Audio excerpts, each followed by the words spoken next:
Chapter 1059 berjudul Insiden Kapten Kobe. Judul ini mengacu kepada Kapten Kobe yang dulu pernah terlibat dalam suatu insiden. Di chapter kali ini pun dia mengalami sebuah insiden di mana dia akhirnya diculik oleh seseorang. Di halaman cover chapter kali ini kita diperlihatkan Katakuri dan Oven saling memukul satu sama lain. Hal itu karena gas halusinasi milik Caesar. Chapter kali ini dimulai dengan sebuah kapal yang berlayar di laut dekat Pulau Sphinx atau tanah kelahiran Shirohige. Marco meninggalkan kapal itu dan berterima kasih kepada para kru karena telah membawanya ke sana. Kapal itu ternyata kapal bajak laut rambut merah. Shanks bertanya kepada Marco, apakah Marco tidak akan bergabung dengan mereka? Marco memberitahu Shanks untuk berhenti bercanda, karena Marco lelah menjadi pengasuh para bajak laut besar. Shanks memberitahu Marco untuk tidak melebih-lebihkannya, karena Shanks bukanlah orang yang susah untuk diurus. Kemudian Ben Beckman memberitahu Shanks bahwa dia memang susah untuk diurus. Setelah itu para kru mentertawakan kaptennya. Kemudian semua orang mengucapkan selamat tinggal kepada Marco saat dia terbang menuju Pulau Sphinx. Setelah itu terjadi kilas balik yang terjadi di Wano Kuni pada malam festival setelah serangan Ryokugyu. Kilas balik ini menceritakan Yamato yang memberitahu Luffy bahwa dia tidak akan ikut berlayar bersama Luffy dan yang lainnya. Luffy berkata, "Apa? Kau tidak ikut dengan kami menjadi bajak laut?" Sanji berteriak, "Tidak, Yamato-chan!" Yamato berkata, "Aku yakin kalian semua juga menyadarinya kan? Insiden dengan pria hutan hanya terselesaikan berkat haki seseorang yang kuat. Kaido mungkin telah jatuh, tapi sekarang semua orang mengincar Wano Kuni. Aku tidak bisa membiarkannya. Bagaimana aku bisa berpetualang sementara aku mengkhawatirkan negeri ini? Aku yakin kita berdua merasakan hal yang sama." Saat itu Yamato benar-benar yakin dengan apa yang dia katakan. Dia bahkan mengedipkan matanya kepada Luffy dengan percaya diri. Luffy kemudian menatap Yamato dengan serius, tetapi dia mengerti apa yang dikatakan Yamato. Jadi dia menerima keputusan Yamato, lalu menyerahkan Momonosuke dan yang lainnya kepada Yamato. Zoro pun meminta Yamato untuk berhati-hati agar tidak menyakiti perasaan Momonosuke, karena dia memiliki rasa bangga yang sangat kuat. Yamato memberitahu Zoro bahwa dia pun mengetahuinya. Yamato pun mengatakan bahwa dia akan mencari tujuan pribadi di Wano Kuni untuk lebih memuaskan hasrat berpetualangnya. Sementara itu Sanji menangis atas keputusan Yamato. Setelah itu kilas balik beralih menceritakan Marco yang terbang di tempat Luffy dan yang lainnya berada. Marco memberitahu Luffy bahwa kapal yang cocok untuknya muncul di dekat Wano Kuni, jadi dia akan meninggalkan pulau menaiki kapal itu. Setelah itu ada sedikit kilas balik Marineford setelah kematian Ace, di mana saat itu Marco menyuruh Jinbe untuk membawa saudara laki-laki Ace yaitu Luffy pergi bersamanya. Luffy kemudian berterima kasih kepada Marco karena telah membantunya selama Summit War itu. Marco berkata kepada Luffy, "Aku yakin Ace akan sangat senang jika dia tahu seberapa jauh kau sudah melangkah." Luffy hanya tertawa dan berkata, "Begitu ya?" Kemudian Marco terbang meninggalkan Wano Kuni dengan satu pesan terakhir untuk Luffy. Marco berkata, "Mulai sekarang ini adalah eramu, majulah dengan tekad." Luffy membalasnya, "Tentu saja, aku akan melakukannya." Kilas balik pun berakhir. Kita kembali ke masa sekarang di mana Marco sudah tiba di Pulau Sphinx. Setelah itu panel beralih ke Amazon Lily atau Pulau Wanita. Bagian dari gunung besar di tengah pulau telah hancur. Gloriosa mengatakan ini adalah pertama kalinya manusia bisa menyerang pulau begitu dalam, dan kerusakan di kota pun sangat besar. Boa Hancock mengatakan bahwa selama dia ada di pulau, musuh akan terus berdatangan. Hancock berkata, sekarang situasinya sudah seperti ini. Aku ingin segera menikah dengan Luffy." Gloriosa berkata, "Kamu selalu menginginkan hal itu. Itu bukan sesuatu yang baru." Setelah itu terjadi kilas balik lagi ketika Angkatan Laut menyerang beberapa minggu yang lalu. Angkatan Laut berhasil mendobrak gerbang kota, tetapi Kuja melakukan serangan balik. Kemudian Angkatan Laut memerintahkan untuk mengirim pasifista baru yang disebut Seraphim untuk maju ke garis depan, dan mereka memerintahkan untuk mengaktifkan kamera perekam juga. Saat itu Wakil Admiral Yamakaji mengatakan bahwa Hancock belum terlihat. Setelah itu seorang anak kecil dengan sayap dan api di punggungnya muncul di depan Marguerite dan Sweet Pea. Tetapi mereka berdua tidak ingin bertarung dengan seorang anak.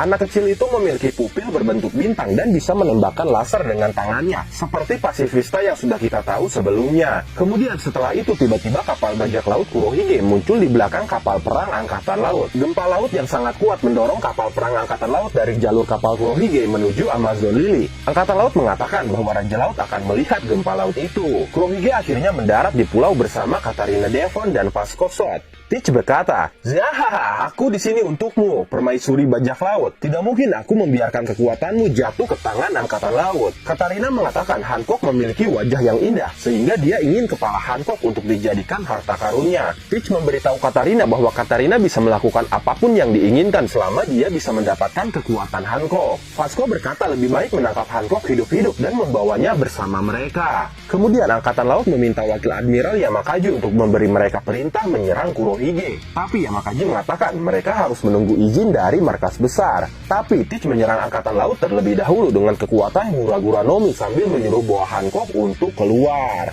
Setelah itu kita diperlihatkan Koby bersama sekelompok Angkatan Laut masuk ke kota Kuja dan mencoba berunding dengan Boa Hancock. Koby berkata, "Hancock-san, kami tidak ingin menggunakan kekerasan. Jika kamu ikut dengan kami, aku berjanji kami akan segera pergi." Marigold dan Sandersonia menyuruh adiknya yaitu Hancock untuk menjauh karena mereka akan mengurus Angkatan Laut. Tapi Hancock justru menuju ke pertempuran. Hancock berkata, "Sungguh konyol, aku tidak akan berada di tangan kedua belah pihak. Aku tidak tunduk pada siapapun." Sementara itu bawahan Teach meminta bantuannya untuk melawan musuh baru yang muncul, yaitu seorang anak kecil, karena mereka tidak bisa berbuat apa-apa terhadapnya. Kemudian kita diperlihatkan ledakan yang disebabkan oleh laser dari pasifista. Teach berkata, "Hah? Tidak mungkin, rambut putih, kulit coklat, dan sayap hitam." Anak kecil itu tiba di tempat Teach berada. Anak kecil itu memiliki api di punggungnya dan membawa pedang besar yang mirip dengan pedang Mihawk. Lalu anak itu menyerang Teach. Tebasan pedangnya itu memotong gunung besar di pulau menjadi dua. Teach akhirnya menyadari dan berkata, "Sial, bocah ini adalah pasifista. Apa yang terjadi?" Lalu pasifista menyerang Teach lagi. Tapi Teach berhasil menghentikan tebasan pedangnya dengan lengan berlapis haki. Teach menggunakan kekuatannya yaitu Black Hole untuk menyerap semua yang ada di sekitarnya. Kemudian kita diperlihatkan bahwa Hancock menggunakan serangan Slap Arrow untuk mengubah semua musuh di sekitarnya menjadi batu, termasuk Helmeppo dan Wakil Admiral Yamakaji. Melihat hal itu, Koby memerintahkan pasifista untuk segera berhenti menyerang, karena sinar lasernya bisa menghancurkan rekan-rekannya yang sudah menjadi patung batu. Setelah itu, Boa Hancock menggunakan serangan Fearful Humor, tetapi seseorang menghentikannya, dan dia adalah Teach. Dalam halaman ganda, kita diperlihatkan Teach menangkap leher Boa Hancock dan mengangkatnya dari tanah di depan bajak laut Kuja dan Koby yang ada di sebelah mereka. Teach menggunakan kekuatan Yami Nomi, jadi Boa Hancock tidak bisa menggunakan kekuatannya. Hancock berkata, "Lepaskan tangan kotormu dariku." Teach berkata, "Ya, hahaha, sepertinya mereka memanggilmu permaisuri karena suatu alasan. Oh, kamu mengubah semua orang bodohku menjadi batu." Di sini akhirnya kita diberikan bounty terbaru dari Boa Hancock dan juga Marshall the Teach. Mantan Shichibukai permaisuri bajak laut Boa Hancock dengan bounty sebesar 1.659.000.000 berries. Lalu Yonko Kurohige Marshall the Teach dengan bounty sebesar 3.996.000.000 berries. Setelah itu kita melihat Katarina Devon dan Pascoso telah berubah menjadi batu juga. Koby tidak tahu apa yang harus dia lakukan dalam situasi ini. Teach memberitahu Hancock bahwa dia sudah dengan sabar menunggu untuk mendapatkan kekuatannya. Hancock mengatakan kepada Teach bahwa kekuatannya dibangun di atas kecantikannya sendiri. Jika Teach membunuhnya, mereka yang telah berubah menjadi batu akan tetap dalam keadaan itu. Bahkan pengguna Mero Nomi berikutnya tidak akan bisa mengembalikannya. Koby mengatakan bahwa Hancock adalah masalah yang lebih besar dari yang dia perkirakan. Teach berkata, "Situasi ini sepertinya tidak akan ada kemajuan kan pahlawan Koby? Kamu membantuku dalam insiden pelabuhan Rocky. Berkatmu, aku bisa mengalahkan Wang Zi dan menjadi bos dari Pulau Bajak Laut." Koby terlihat berpikir keheranan. Kemudian Teach berkata, "Apakah kau benar-benar berpikir jika aku membiarkan dia pergi, dia akan menjadi baik dan membuat semua orang kembali normal?" Koby berkata, "Jika dia tidak membuat para prajurit kembali normal, ini akan menjadi masalah besar." Kemudian Hancock berkata, "Aku akan melakukannya jika kalian semua meninggalkan pulau ini." Tapi Teach justru mencekik leher Hancock lebih keras. Kemudian dia berkata, "Itu bohong. Saat aku melepaskanmu, kamu akan mengubah kami menjadi batu. Dan itu akan menjadi akhir bagi kami kan? Sejujurnya, aku pikir tidak mungkin seorang pria tidak bisa terpengaruh oleh kekuatanmu. Ini situasi yang sulit, jadi kurasa aku harus membunuhmu saja." Koby berteriak, "Jangan lakukan itu. Jumlah korban akan terlalu tinggi." Kemudian tiba-tiba seseorang dengan haki yang sangat kuat muncul. Dia adalah Silver Rayleigh. Rayleigh berkata, "Aku mengharapkan Angkatan Laut.